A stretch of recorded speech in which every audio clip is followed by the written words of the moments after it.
Bom dia, seja bem-vindo mais uma vez à nossa Escola Bíblica do Discípulo. Seguindo a nossa aula de Novo Testamento, só pedimos para vocês sempre darem um ok, uma curtida na nossa aula, ou se quiserem fazer alguma pergunta, compartilhar alguma coisa, estamos à disposição de vocês. Semana passada nós falamos que iniciaríamos esse novo módulo, não módulo, mas a nova fase, né? Já traçamos lá quais eram os objetivos dessa segunda parte da nossa aula e hoje a gente segue com vocês. Nessa sequência, nós queremos falar aí sobre a comparação entre os 4 evangelhos. Só rapidamente, para que a gente se situe nessa divisão aí dos 4 evangelhos. Como é nosso objetivo, que você aprenda na ordem cronológica e lógica aí os evangelhos, conforme nós temos no nosso Novo Testamento. Então vamos lembrar os 4 evangelhos que são considerados por alguns como livros históricos, fazendo parte dos livros históricos do Novo Testamento. Nós temos Mateus, Marcos, Lucas e João. Ambos narram a vida desde o nascimento, a vida, ministério de Jesus, embora eles não sigam a mesma ordem cronológica, mas têm esse mesmo propósito. Por isso a gente vai fazer uma pequena explanação aqui dos propósitos de cada um dos evangelhos, mas depois a gente vai falar sobre a vida de Jesus desde o seu nascimento, porque depois, como já falamos, os evangelhos não seguem a mesma ordem da narrativa, da vida, do ministério, do nascimento de Jesus. Então nós vamos falar sobre a vida de Jesus e aí depois a gente volta de novo para os evangelhos nas suas individualidades, nas suas particularidades. Mas fazendo aí a comparação entre os 4 evangelhos, nós temos o primeiro dele, que é o livro de Mateus.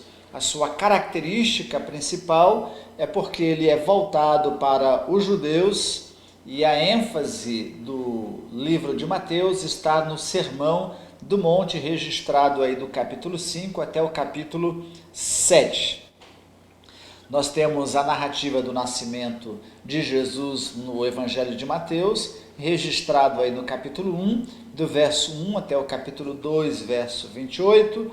Nós temos o início do ministério de Jesus, narrado por Mateus, começando no capítulo 3, do verso 1 e vai até o capítulo 7, verso de número 29.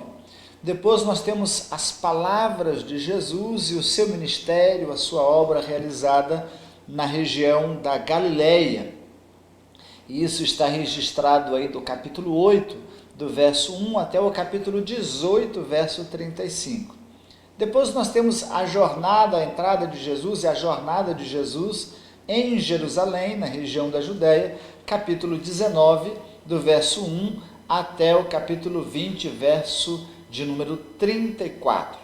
E aí, os outros capítulos finais, do capítulo 21 até o capítulo 28, nós temos o registro das semanas finais, dos dias findos da vida de Jesus, sua crucificação, sua morte e a ressurreição.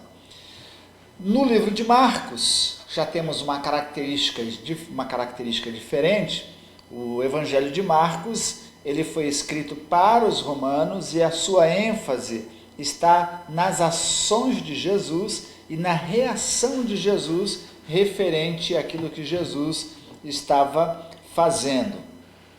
Então, lembrando a ênfase nas ações de Jesus e a reação das pessoas. Isso é uma característica peculiar e particular do Evangelho de Marcos.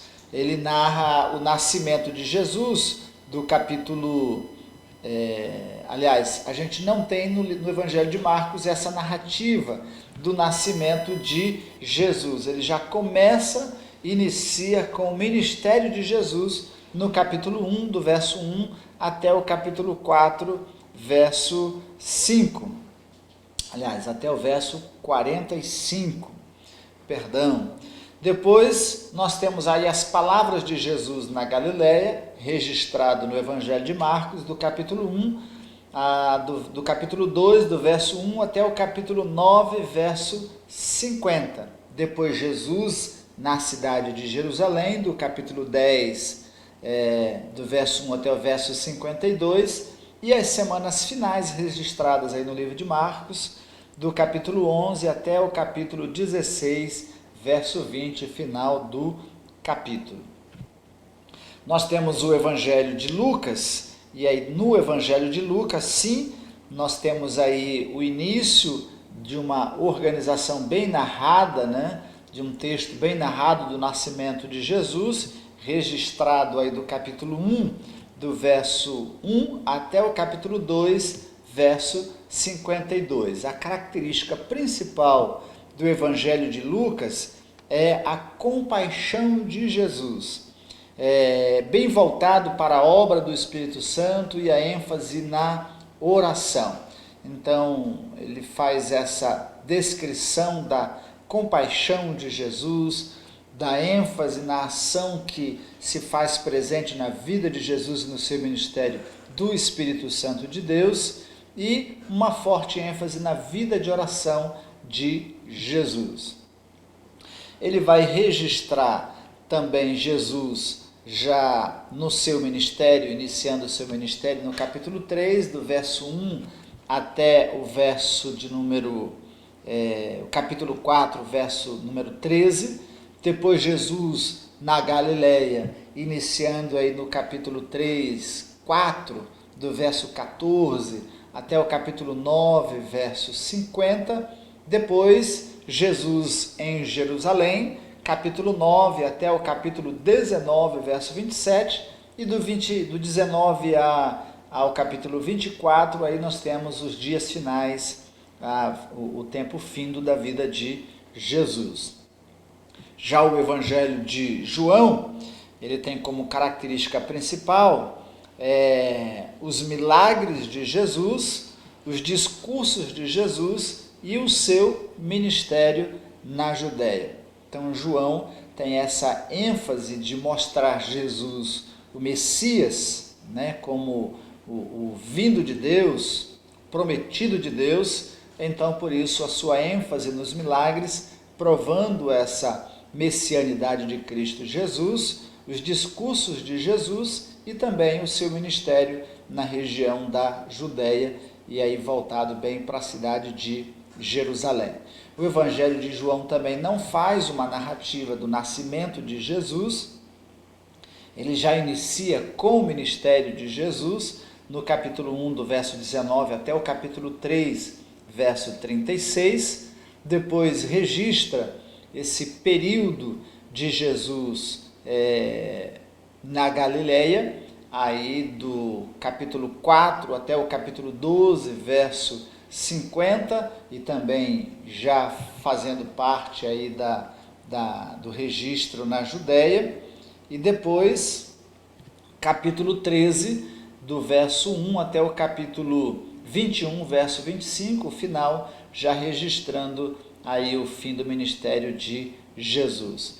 Lembrando que, mesmo que ele faça essa citação da transição pela região da Galileia, a ênfase maior de João é no ministério de Jesus, já na região da Judéia, em Jerusalém. Tá bom? Então, dito isso, a gente vai se prender agora um pouquinho à vida de Jesus. Depois a gente retorna essas características principais de cada livro e vamos às particularidades, a mensagem, né, as divisões de cada um destes evangelhos. Mas vamos seguir uma narrativa aí da vida de Jesus, aprendendo também um pouquinho sobre ele.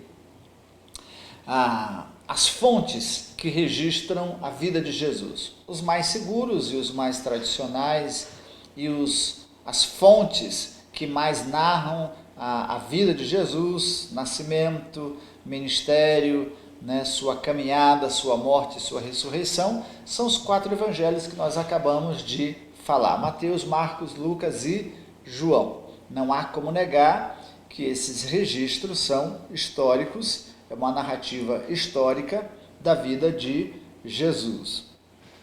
As outras fontes existentes são resumidas, incompletas, que não nos fornecem um quadro completo de Jesus, mas, de qualquer modo, eles dão valor à importância e à existência de Cristo Jesus. Confirmam que Jesus viveu, que esteve entre nós, que morreu e ascendeu aos céus, que se tornou uma figura pública, embora controversa, mas morreu nos tempos aí de Pôncio Pilatos, o governador Pôncio Pilatos.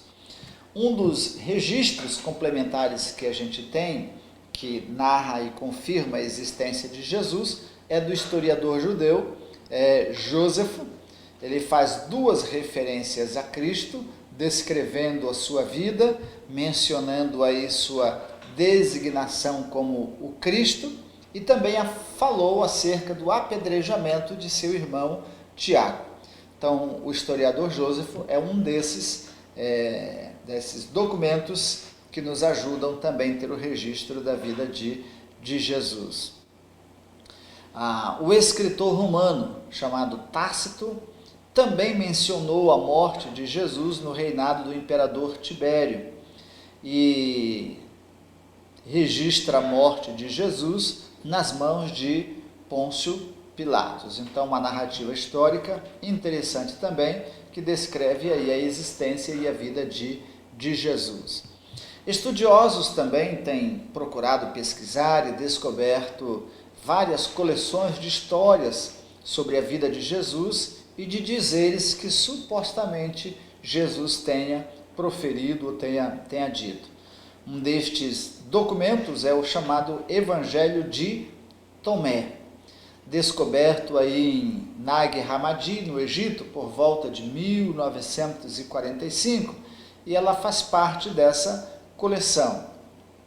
Os assim denominados e chamados também Evangelhos da Infância de Jesus são outros relatos.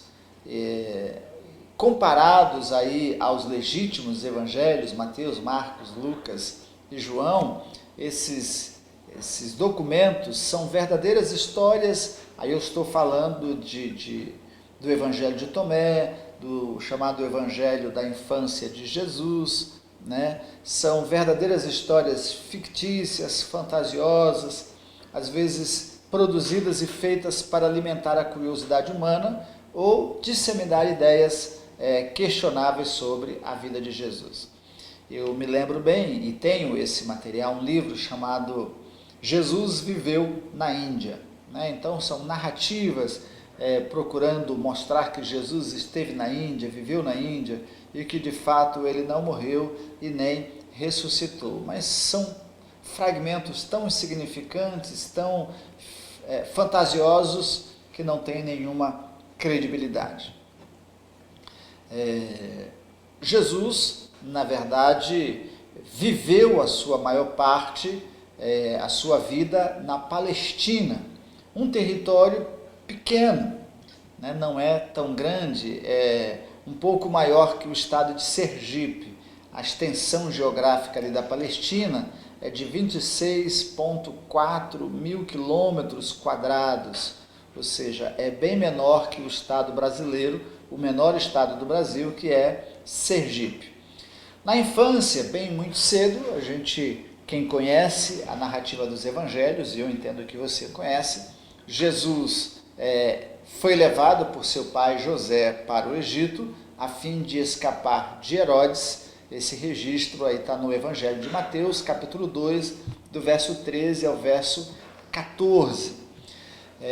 Jesus visitou cidades como fora da região da Judéia, fora da região ali da Galileia, visitou cidades como Tiro e Sidom. Mateus capítulo 15, verso 21, você encontra isso. A maioria de suas viagens foram entre a Galileia e a Judéia.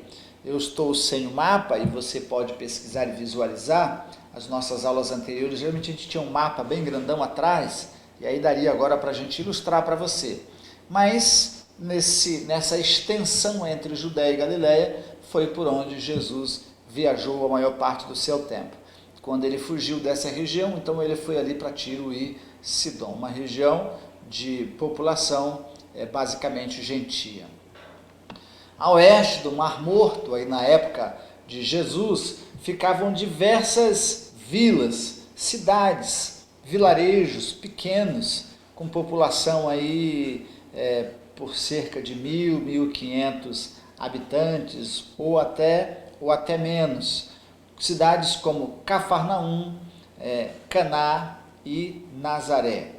A área da Palestina, e só para a gente se situar um pouquinho geograficamente, englobava 3 províncias, né? Ao norte encontrava-se a Galileia, onde havia uma considerável população de gentios, ou seja, de não-judeus, e era essa mistura entre judeus e não-judeus. No centro encontrava-se a cidade de Samaria, contendo uma população bem misturada, miscigenada, que era vista com certo preconceito pelos judeus. Nós estudamos um pouquinho sobre isso lá no contexto, no período interbíblico. Ao sul encontrava-se a Judéia, com a maciça população de judeus, onde os seus costumes eram vividos de maneira mais rígida, né?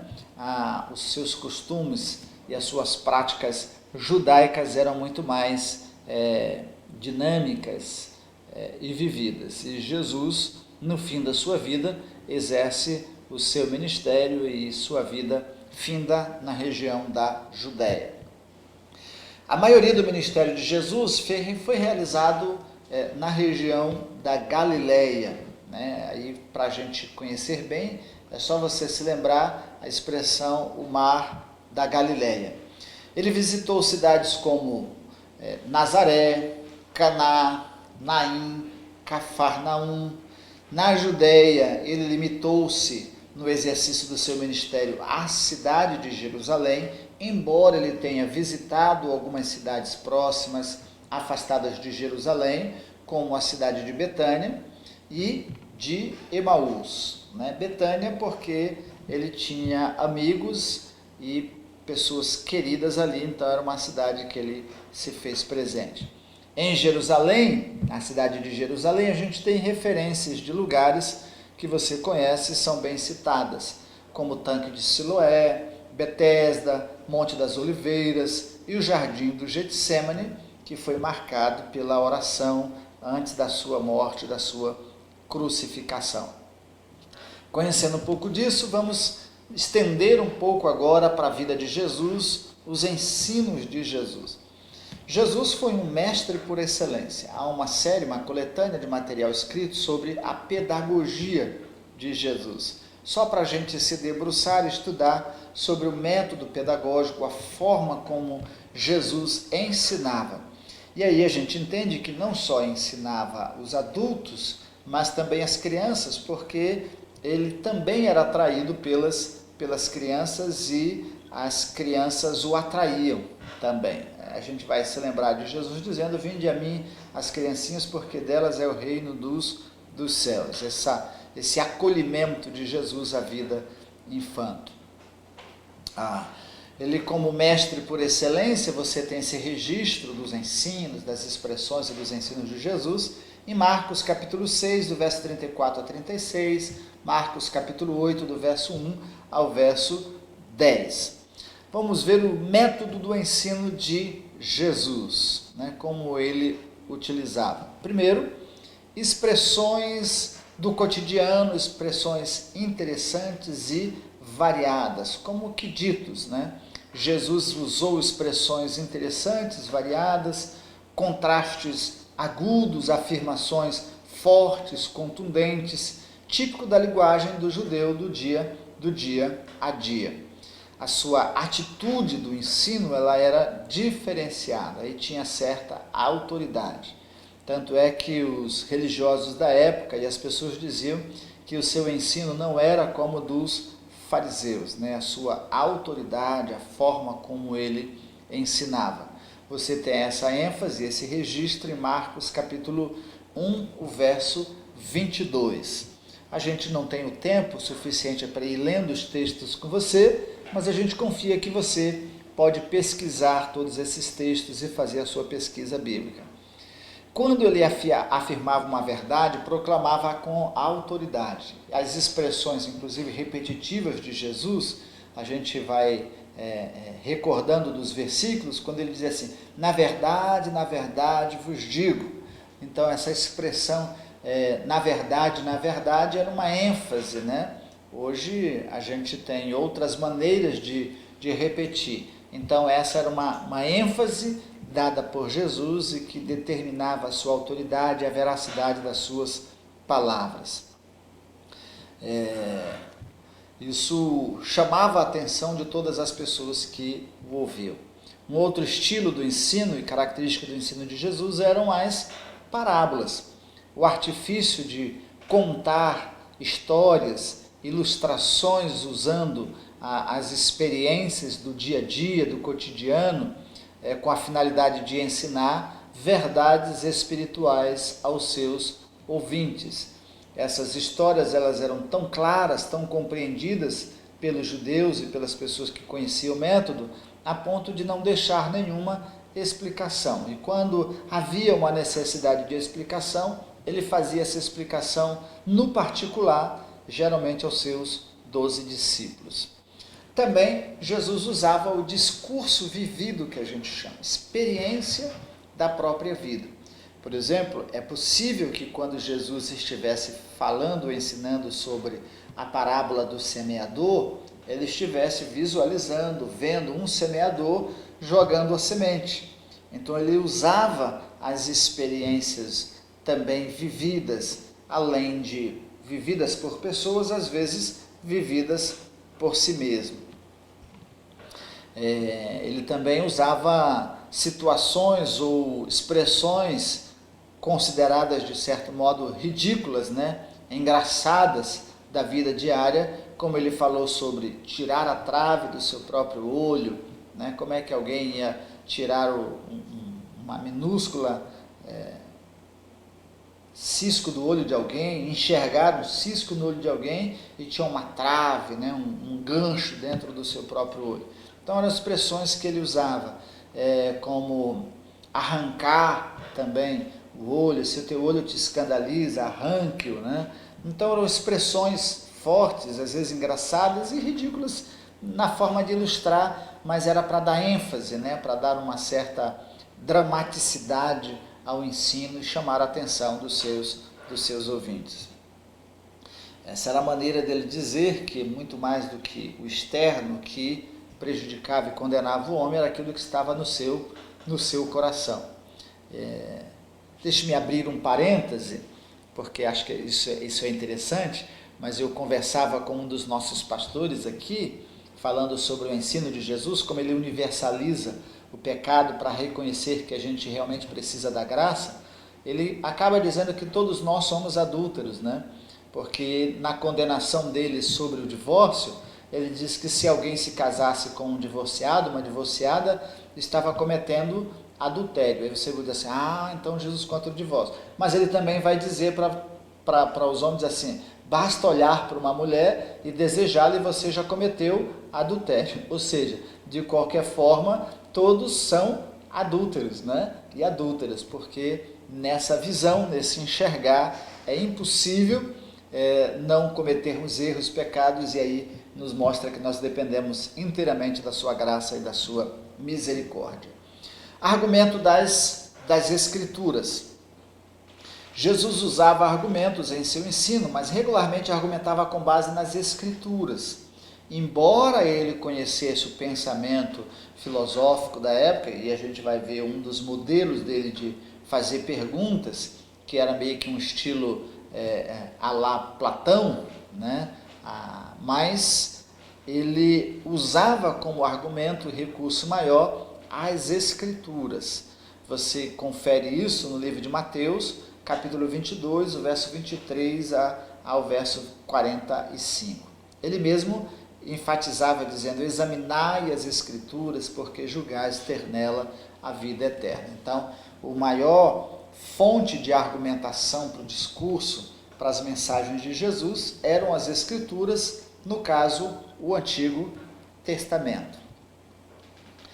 Pedro usa bem isso depois, repete isso como modelo da sua vida nas suas mensagens.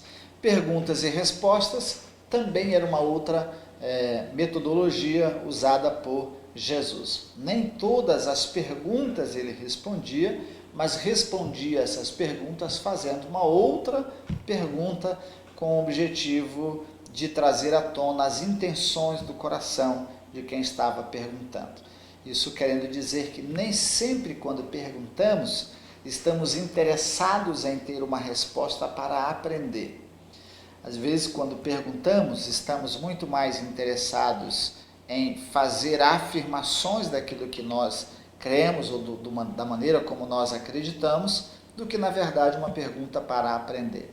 Então, Jesus, sabendo disso e percebendo essa astúcia dos fariseus, saduceus, dos escribas, então ele fazia uma outra pergunta com o objetivo de saber as profundas necessidades do coração do homem.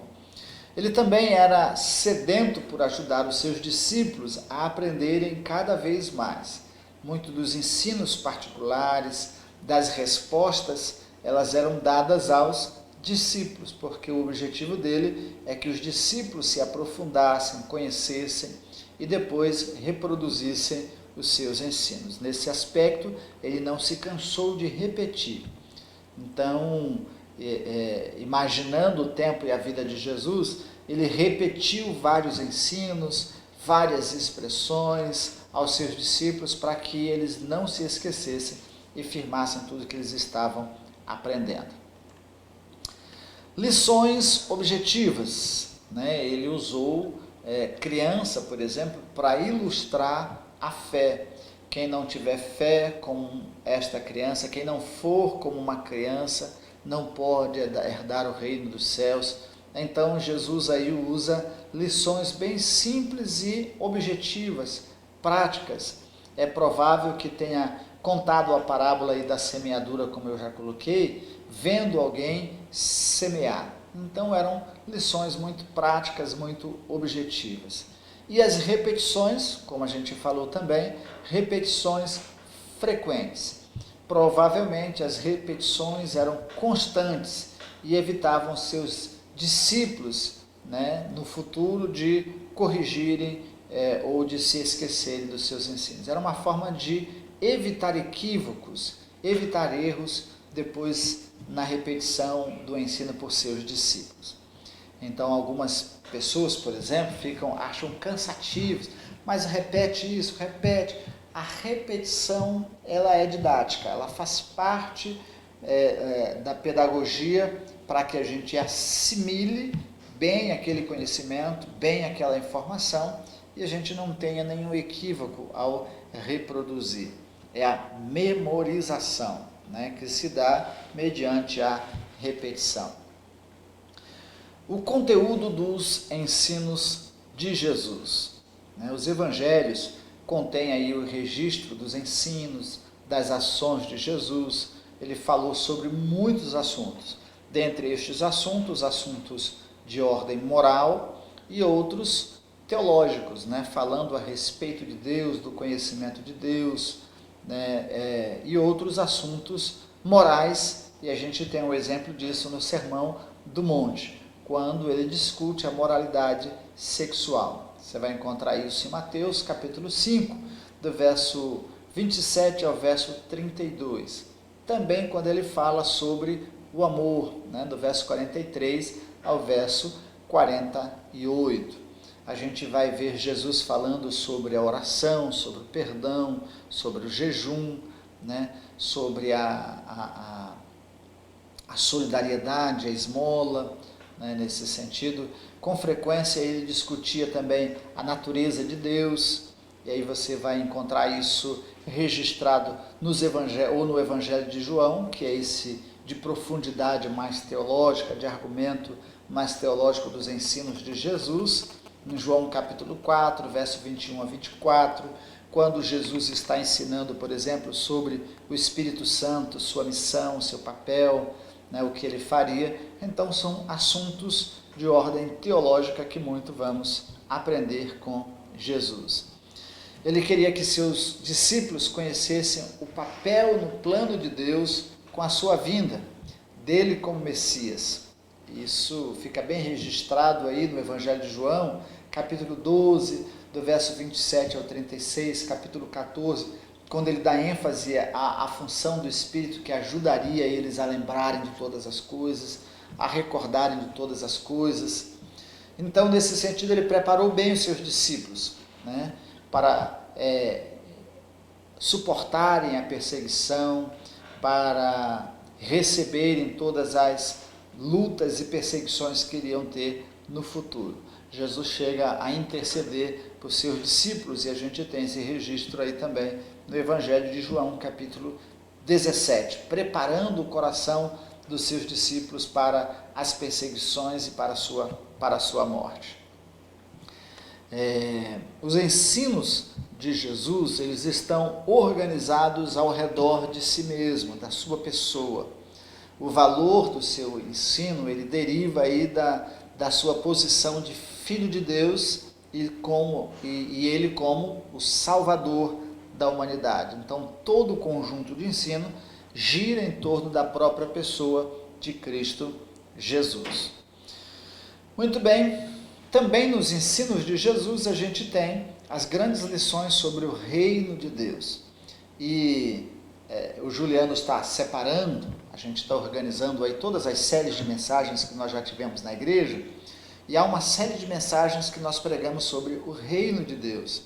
Então, logo você vai ter à disposição essa sequência de mensagens, e aí a gente não precisa ficar tão preso aqui falando sobre o reino de Deus, porque a gente já tem um conteúdo, ainda que em forma de mensagens, que pode ajudar você nessa compreensão. Mas a gente passa rapidamente pelo tema, porque foi abordado pelo Senhor Jesus. O reino de Deus, de Jesus, né?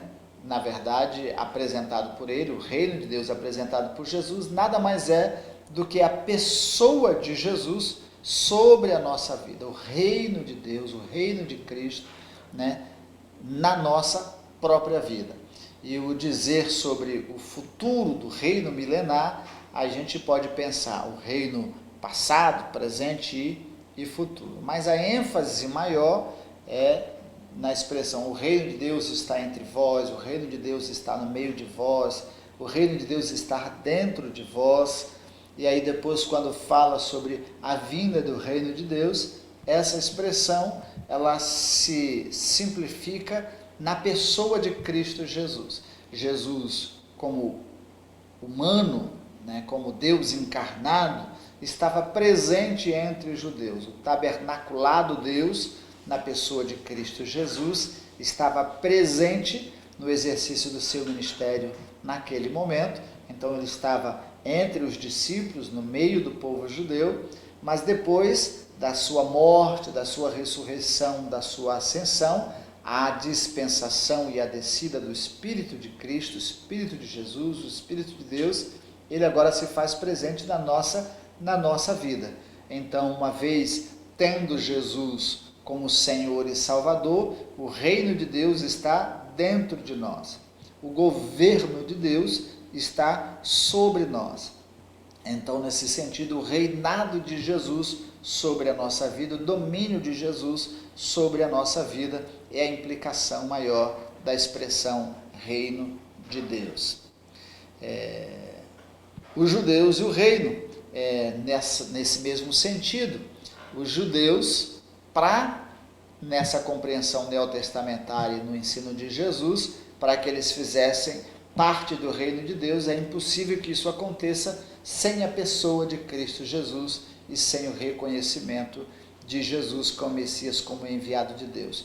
O governo de Deus sobre a história das nações, elas são gerais, mas o governo de Deus sobre o coração do homem, ele se faz presente na pessoa de Cristo Jesus. E se completará, se findará como reino de Deus na sua volta, no seu regresso, em que ele governará sobre todas as coisas. Aí a gente pode pensar sobre o reino de Deus no mundo. A gente não pode pensar que ela é completa hoje. A Bíblia diz que o mundo jaz no maligno. Então, o governo, nesse sentido de direção, de condução plena, embora Deus seja soberano, mas na permissividade de Deus, na permissividade do livre-arbítrio do homem, a gente tem o governo do homem pelo homem, que permite Deus governar a sua vida ou o diabo governar a sua vida. Os requisitos para se entrar no reino de Deus foram muito bem colocados por Jesus quando se encontra com Nicodemos, quando ele diz: necessário te é nascer de novo. João capítulo 3, verso 3. A Bíblia menciona aí duas condições para entrar no reino de Deus. O primeiro é o arrependimento, arrependei-vos, deixar o pecado, abandonar o pecado, conforme Jesus anuncia, Mateus 5, de 21 a 48. E a segunda é exercitar a fé, ou seja, confiança total em Jesus como Salvador, o libertador, o perdoador dos pecados. João capítulo 6, 47. A total rendição de tudo que somos e de tudo que temos a Cristo Jesus. E da disposição de entregar o controle de nossa vida a Jesus. Então essa é a condição para se entrar no reino de Deus. Na próxima aula a gente vai falar sobre os períodos da vida de Jesus, essa divisão do período aí desde o nascimento, depois o ministério, organizando essa ordem cronológica da vida de Jesus. Aqui a gente teve as informações gerais sobre a vida do nosso Senhor e Salvador Jesus Cristo. Isso vai se repetir depois, quando a gente estiver estudando cada evangelho, mas aí na sua particularidade, na sua narrativa, na sua ênfase. Agora a gente está olhando dessa visão cronológica e em ordem da vida de Cristo Jesus. Mais uma vez, muito obrigado pela sua presença conosco aqui na aula da Escola Bíblica do Discípulo, e eu vou orar contigo, e aí a gente encerra esse primeiro momento, e aí nos encontramos na semana que vem. Vamos orar?